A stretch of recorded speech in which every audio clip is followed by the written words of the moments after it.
Alô, amigo, alô, amiga online, tudo bem? Estou de volta. E agora? Falei o quê? Na última aula, nossa aula número 9, deixei no ar o seguinte. Para que haja modificação na política de pessoal, o que é que o ente tem que fazer? Quais são as regras previstas pela Constituição Federal? Isso é importante. A resposta para isso, artigo 169. É grande, mas eu já resumi. E vou resumir agora.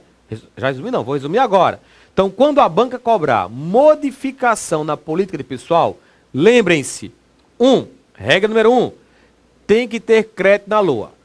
Tem que ter dotação na LOA. Mas não apenas para o principal. Porque se você aumenta a sua folha, os encargos também vão aumentar. Então, a projeção, esses créditos, deverão suportar tanto o principal quanto os encargos, a projeção dos encargos. Regra número 1. Regra número 2. Teremos que ter autorização específica, sabe onde? Na Lei de Diretrizes Orçamentárias. Então, essa é a resposta. Resumindo, modificação na política de pessoal tem que ter crédito na LOA e ser autorizado pela LDO. Se estiver isso na questão, podem marcar como correta. Fundamentação legal? Observem. Artigo 69. A despesa com pessoal ativo e inativo da União, dos Estados, do Distrito Federal e dos municípios não poderá exceder os limites estabelecidos em lei complementar. Mais tarde, essa lei complementar veio o CLRF. Mas agora, parágrafo 1º. A concessão de qualquer vantagem ou aumento de remuneração, a criação de cargos, empregos e funções, ou alteração de estrutura de carreiras, bem como a admissão ou contratação de pessoal a qualquer título, continua, pelos órgãos e entidades da administração direta ou indireta, inclusive fundações instituídas e mantidas pelo poder público, só poderão ser feitas. Aí vem, resumindo, até agora, havendo a modificação na política de pessoal, essa modificação só poderá ser feita, regra número 1, se houver prévia dotação orçamentária suficiente para atender às projeções de despesa de pessoal e aos acréscimos dela decorrentes. Tem que ter crédito na LOA. Regra número 2, se houver autorização específica na LDO, ressalvadas as empresas públicas e as sociedades de economia mista, entendam, sendo estas estatais independentes. Aí não precisa obedecer essas regras, já que são independentes. Agora, se forem estatais dependentes, as regras valem. Então, é isso que temos que levar para a prova quando o assunto for modificação na política de pessoal. Gente, a Lei de Responsabilidade Fiscal também reservou uma pequena parte para falar da Lei Orçamentária Anual. Para a LDO foi o artigo 4º, para a Lei Orçamentária Anual será o artigo 5º. Então vamos à LOA em relação à LRF. Vamos a ela. LRF/LOA, artigo 5º. O que é que eu tiro daqui para a prova?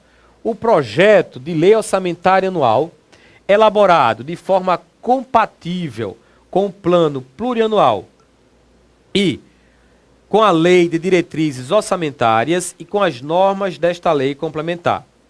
Vejam só. Inciso 3. Conterá reserva de contingência cuja forma de utilização e montante definido com base na receita corrente líquida serão estabelecidos na LDO destinada ao atendimento de passivos contingentes e outros riscos e eventos fiscais imprevistos. Aqui temos o seguinte, gente. O ponto aqui em questão é a reserva de contingência. Então, a banca vai exigir o que de vocês? Primeiro, onde o percentual para o cálculo da reserva de contingência será definido. 2. Como calculamos a reserva de contingência? 3. Onde a forma de utilização da reserva de contingência será definida. 4. O valor da reserva de contingência aparecerá onde? Então, muito cuidado com esses pontos que eu destaquei. E eu vou resumir para responder, e é o que vocês terão que levar para a prova, da seguinte forma, uma figurinha. Olha só. Gente, temos aí a LDO e um dos seus anexos, que é o anexo de riscos fiscais. Dentro desse anexo de riscos fiscais é que encontraremos o percentual para o cálculo da reserva de contingência. Percentual que será utilizado em relação a quê? Para acharmos o valor. Eu vou pegar este percentual e vou aplicar numa base chamada de receita corrente líquida, para encontrar o valor da reserva de contingência. Valor que estará na lei orçamentária anual, sob a forma de créditos. E crédito que será utilizado para atender aos chamados passivos contingentes. E lembrem-se que a forma de utilização da reserva de contingência deverá ser definida na Lei de Diretrizes Orçamentárias. Então é isso que vocês deverão levar para a prova. Gente, estão lembrados disso aqui? Vigência da LDO, 1 ano e um pouquinho. Eu não esqueci não, agora eu vou explicar. Vamos relembrar que o Executivo terá que elaborar e encaminhar ao Legislativo até o dia 15 de abril, não é? 8 meses e meio antes do encerramento do exercício financeiro. O Legislativo, por sua vez, terá que devolver ao Executivo até o encerramento do primeiro período da sessão legislativa. Então, o que temos? Após a aprovação da LDO, digamos, 17 de julho de 2010, ela já estará vigindo, orientando a elaboração da LOA, que está sendo elaborada em 2010, mas será executada em 2011. Essa vigência da LDO, que começou a ser contada a partir de sua aprovação, vai até o final de 2010. Só que essa LOA, gente, foi elaborada não para 2010, mas sim para 2011, que é o período de sua execução. Em 2011, havendo a necessidade de alterar a LOA através de créditos adicionais, esses créditos também serão orientados pela LDO. Então, o que temos até agora? A LDO começou a vigir a partir de sua aprovação, 17 de julho de 2010, e foi até o final deste ano. Ultrapassou o exercício, aguardando alguma alteração da LOA, pronta para orientar. Ela não deixou de existir, não. Então, a vigência da LDO, olha só, começa a ser contada a partir de sua aprovação. Mas por que eu coloquei 1 ano e um pouquinho? Porque a LDO pode ser aprovada no dia 17, no dia 16, 15, 10, 12 de julho. Não tem uma data fixada e obrigatória. Pode ser antes, pode ser antes. Pode até ser depois, haverá uma implicação, mas pode até ser depois. Então a sua vigência começará a ser contada a partir de sua aprovação e vai até o final do exercício financeiro seguinte. E isso nos leva ao seguinte também, ó, atentem. Olha eu afirmando. Durante um determinado período do exercício financeiro, teremos 2 LDOs vigindo. Que acham? Correto, não é? Por que correto? Eu vou ter uma LDO vigindo, orientando a LOA que está sendo executada, aguardando alguma alteração. E eu terei, a partir do dia 17 de julho, uma outra LDO, só que não orientando a LOA que está em execução, orientando a LOA que está na fase de elaboração. Agora mesmo, em 2011, estamos em agosto, então eu vou ter uma LDO orientando a LOA em execução, 2011, e já tem uma LDO orientando a LOA a ser executada em 2012. Realmente, teremos 2 LDOs vigindo, não orientando a mesma LOA. Uma orientará a LOA em execução, a outra orientará a LOA em elaboração. Ok todos? Entenderam? Perfeito? E, gente, como último ponto desse nosso módulo 1, né, falando de introdução de orçamento, eu separei o tema espécies de orçamento. Por quê? Olha, atualmente, a nossa lei orçamentária anual é classificada como orçamento-programa. Mas nem sempre foi assim. O primeiro orçamento que utilizamos foi o orçamento tradicional, também conhecido como clássico. Então, do tradicional ao clássico até o programa, muita coisa aconteceu. Muitos orçamentos aconteceram. E a banca vai cobrar esses tipos, essas espécies de orçamento, principalmente com as suas características, finalidades. Então, vamos aqui traçar uma linha histórica dessa evolução orçamentária com o assunto, vamos lá, espécies de orçamento. E o primeiro será o orçamento tradicional ou clássico. Essa figurinha que apareceu agora, gente, poderá e vai certamente ajudar bastante na hora da prova, pois o orçamento tradicional desempenhava apenas uma função, que era o controle político através do controle contábil. Agora, muito cuidado, que esse controle político acontecia da seguinte forma: o legislativo controlando politicamente o executivo. Eu já peguei uma questão onde a banca inverteu. O controle político do executivo controlando o legislativo, errada a questão. Neste tipo de orçamento tradicional ou clássico, não falamos em planejamento. Era só controle mesmo. Controle político que foi desempenhado, desenvolvido, utilizando duas classificações contábeis. A primeira, por unidade administrativa, e a segunda, por elemento de despesa. Como o foco não era o planejamento, mas sim o autorizar, a autorização das despesas, esse orçamento ficou conhecido, e há um jargão jurídico para ele, como lei de meios. Então, tudo isso a gente pode, mais uma vez, condensar e fixar num texto que eu preparei. Vamos ao texto. No plano técnico, o orçamento tradicional, ao lado da utilização da linguagem contábil, adotava classificações suficientes apenas para instrumentalizar o controle de despesas. Duas eram as classificações clássicas. A primeira, por unidades administrativas, isto é, os órgãos responsáveis pelos gastos. E a segunda, por objeto ou item de despesa, o que seria adquirido, né? Pessoal, material, etc. O orçamento assim classificado é, antes de qualquer coisa, um inventário dos meios, com os quais o Estado conta para levar a cabo suas tarefas. É, pois, bastante adequado ao orçamento tradicional o rótulo de lei de meios, muito utilizado pelo jargão jurídico. Bem, depois do tradicional, houve evolução. Então vamos sair do tradicional e vamos entrar agora no orçamento chamado de desempenho, realizações ou funcional, tanto faz. Agora o foco não é simplesmente autorizar gastos. O foco é o planejamento, é o resultado.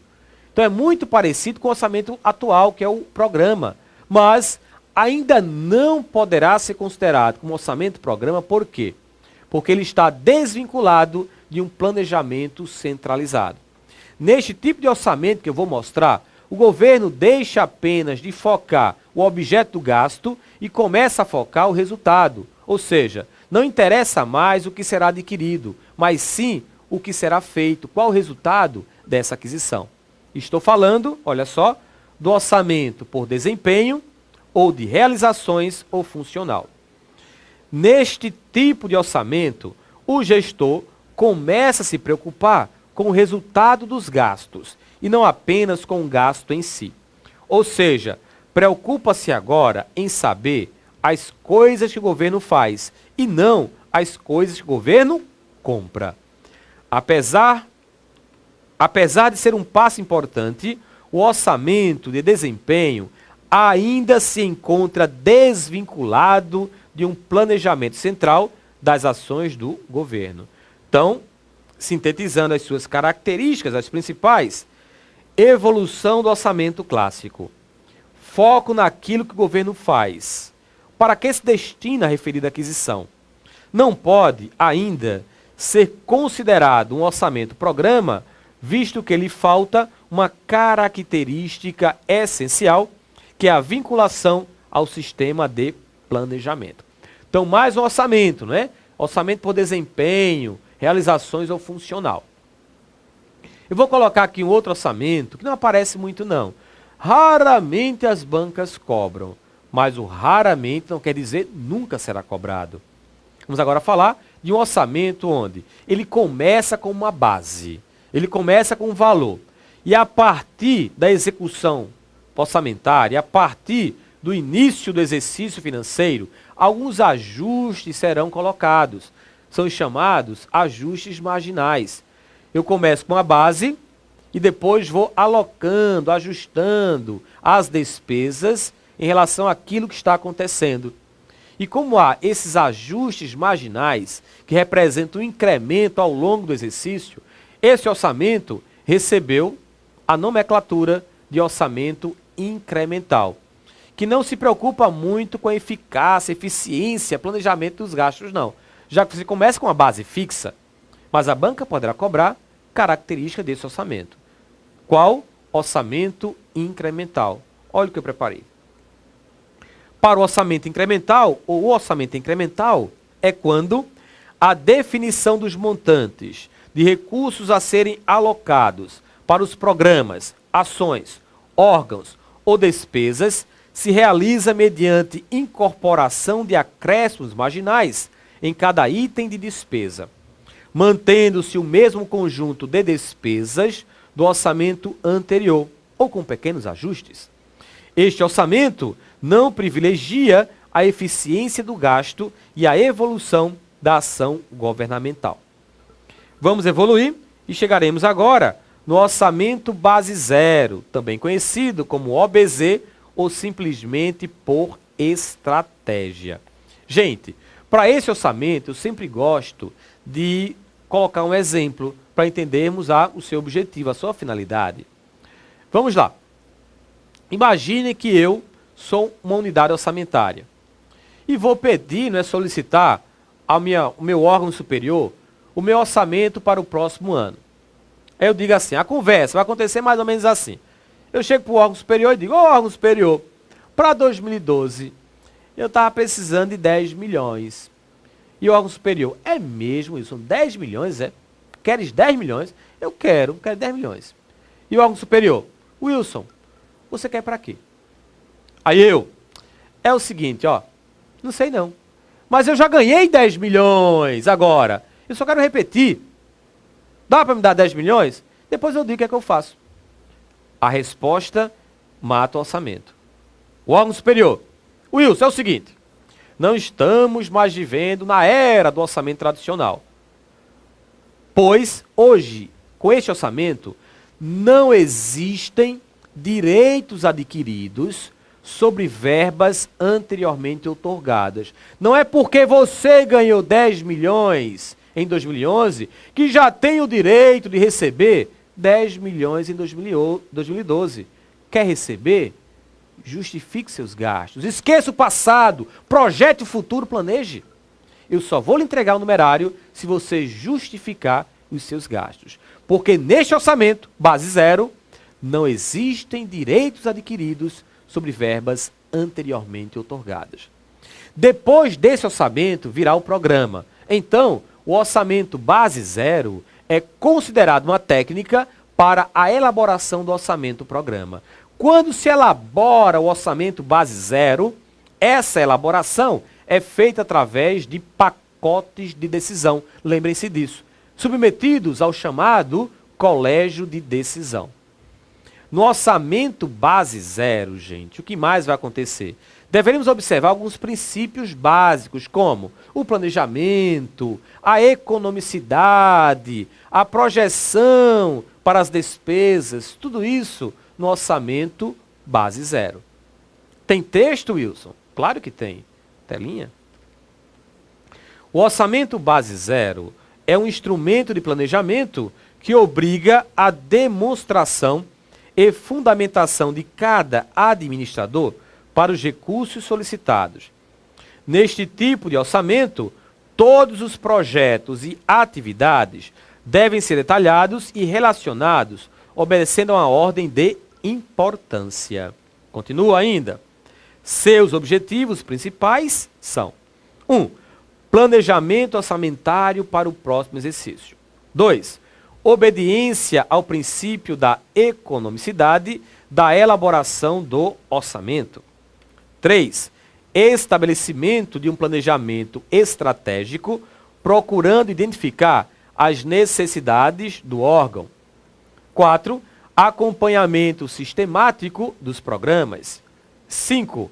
Planejamento estruturado a longo prazo. Como eu falei, gente, esse tipo de orçamento foi uma evolução do orçamento tradicional, constituindo-se numa técnica para a elaboração do orçamento-programa.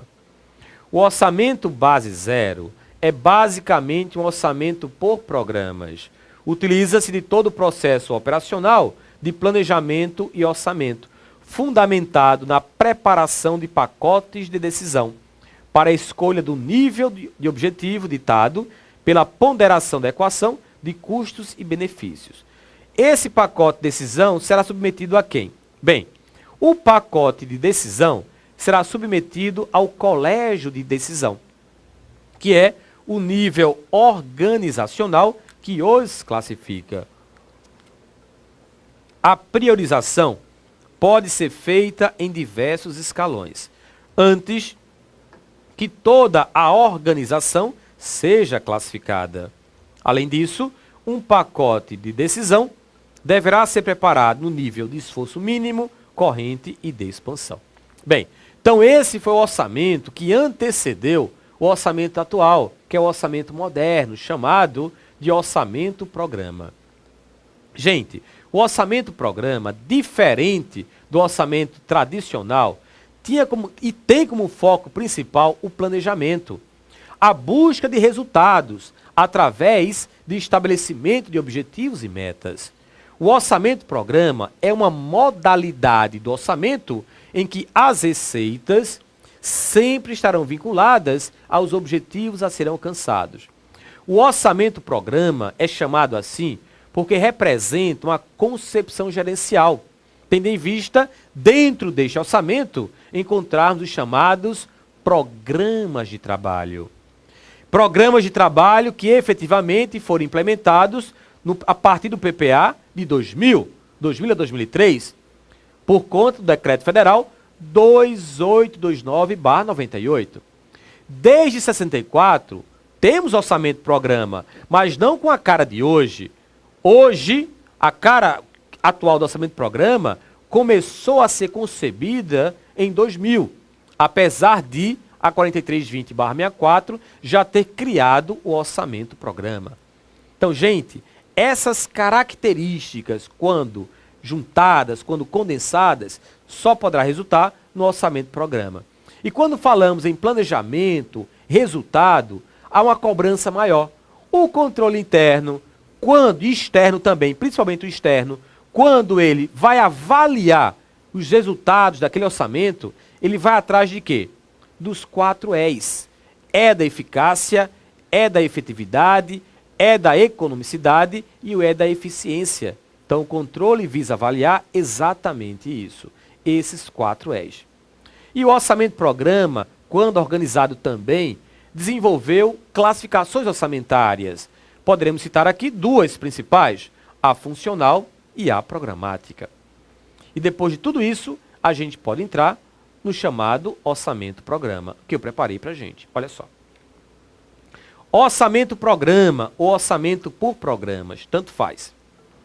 Gente, figurinha, função principal, planejamento. Planejamento onde o foco desse planejamento era o resultado. Resultado através de objetivos e de metas, né?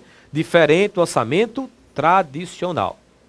Pois o orçamento-programa ou orçamento por programas é uma modalidade de orçamento em que, do ponto de vista de sua apresentação, os recursos financeiros para cada unidade orçamentária vinculam-se direta ou indiretamente aos objetivos a serem alcançados.